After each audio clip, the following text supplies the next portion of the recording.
Juste après avoir été produites, les bouteilles d'eau en plastique ne sont pas de la taille que tu achètes en magasin. Même une bouteille d'eau de 5 litres commence sa vie sous la forme d'un petit tube. Plus tard, il est chauffé, gonflé et façonné pour devenir la bouteille que tu achètes. Les chips ne sont pas toutes des tranches de pommes de terre frites. Certains fabricants utilisent un mélange de flocons de pommes de terre, d'amidon de maïs et d'eau pour produire les chips. Ce mélange est ensuite pressé pour former une pâte et les chips sont découpées à partir de cette pâte à l'aide de moules.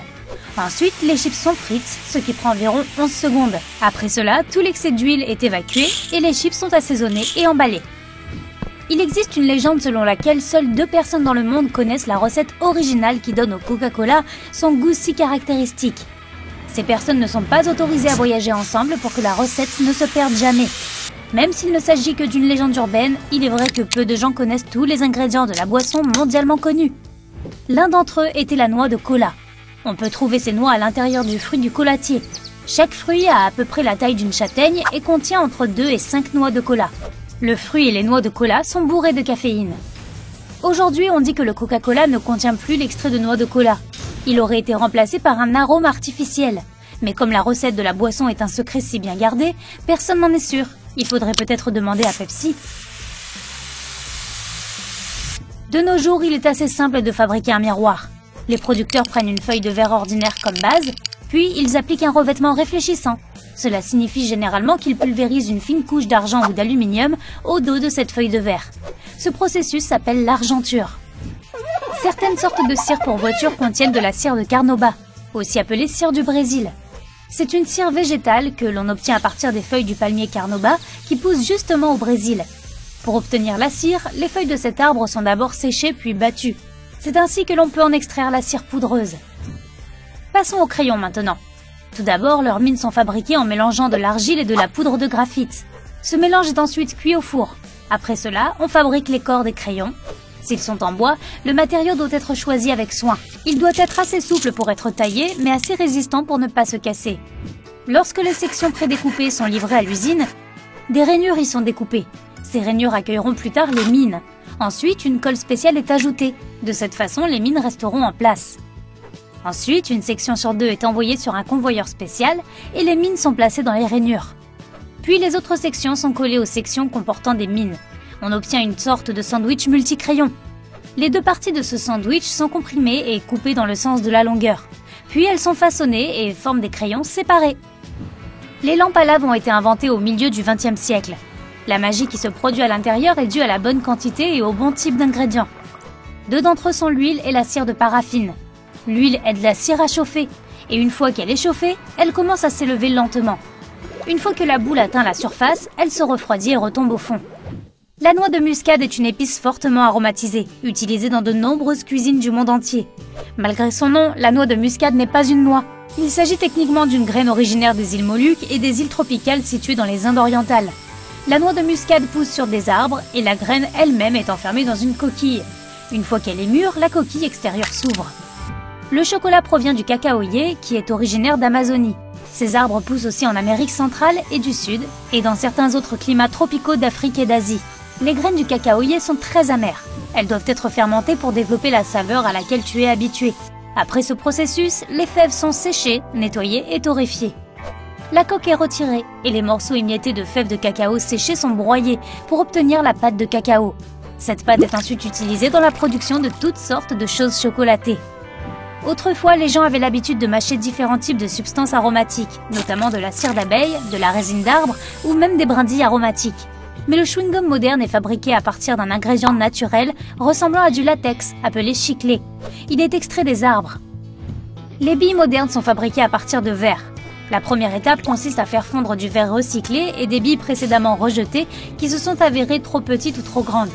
Environ 15 heures plus tard, le verre fondu est prêt à être transformé. Une barre de coupe spéciale se déplace dans le flux de verre liquide toutes les demi-secondes. Elle sépare les petits morceaux de verre, ce sont de futures billes appelées slugs. Plus la barre de coupe se déplace rapidement, plus les billes sont petites. Ensuite, les billes encore chaudes sont envoyées dans plusieurs rouleaux métalliques en rotation constante. Ils maintiennent les billes séparées et les refroidissent. Ces rouleaux striés donnent aussi aux billes leur forme sphérique. Quant à la coloration finale de la bille, elle est déterminée dès l'étape de la fonte. C'est à ce moment-là que l'air fait passer la coloration à travers le verre. Tu peux trouver des ressorts partout, dans les outils, l'électronique, les jouets, les stylos ou encore les matelas. Ils se présentent sous différentes formes, par exemple des ressorts de torsion, en fil, d'extension ou de compression. Lorsqu'un ressort est fabriqué, un cordon d'acier est passé dans un dévidoir. L'épaisseur de ce cordon dépend du type de ressort dont on a besoin. Le dévidoir déroule le rouleau et envoie le cordon vers une machine à former, contrôlée par ordinateur. C'est là que le cordon est enroulé à la longueur nécessaire et coupé en morceaux.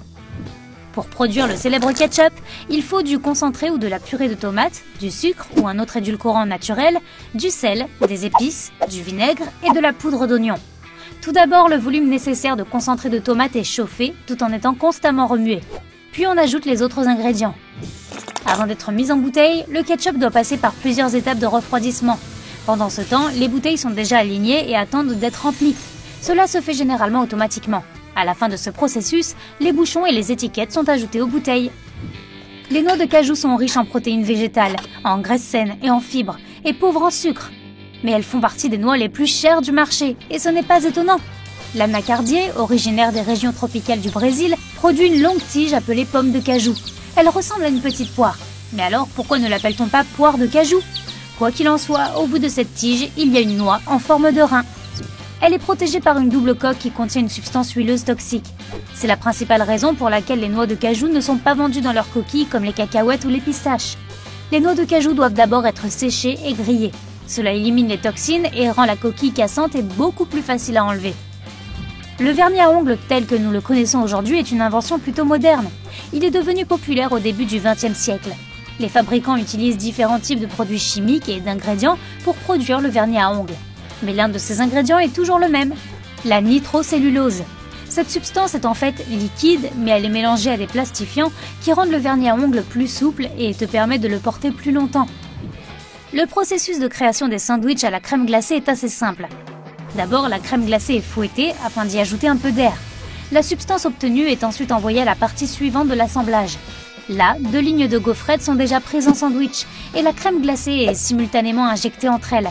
Cela se passe si vite que plus de 100 sandwichs à la crème glacée peuvent être fabriqués en 1 minute. Il existe toutes sortes de balais en plastique, mais il y en a un qui est fabriqué à partir de bouteilles en plastique recyclées. Avec le nombre de bouteilles en plastique qui sont achetées puis jetées dans le monde entier, c'est une façon judicieuse de réutiliser le plastique.